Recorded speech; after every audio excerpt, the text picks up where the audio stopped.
High বন্ধুরা, আজকে আবার চলে এসেছি আরেকটি নতুন রান্নার ভিডিও নিয়ে। দেখো, প্রথমেই আজকে রান্নার ভিডিওটা ইলিশ মাছ দিয়ে শুরু করলাম। আজকে বাড়িতে অনেক কিছু রান্না হবে, তোমাদের সাথে সেগুলোই শেয়ার করব। আজকে ইলিশ মাছ রান্না করব বাড়িতে, ইলিশ মাছের ভাপা হবে। দেখো আজকে আমাদের কী কী রান্না হয়েছে। ভাত, তার সাথে হয়েছে ডাল, মুগের ডাল হয়েছে,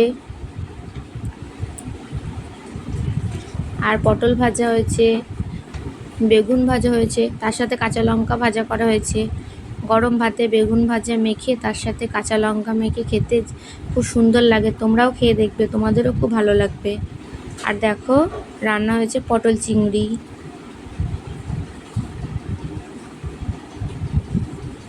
তারপরে হয়েছে মাছ, কাতলা মাছ রান্না করা হয়েছে আলু দিয়ে।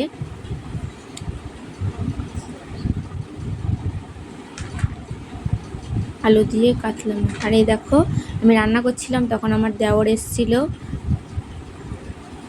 আর এই যে রান্না হচ্ছে ইলিশ মাছের মাথা দিয়ে একটা তরকারি, মিষ্টি কুমড়ো, ডাঁটা, গাজর, আলু, পটল, পেঁপে দিয়ে একটা চচ্চড়ি করা হচ্ছে।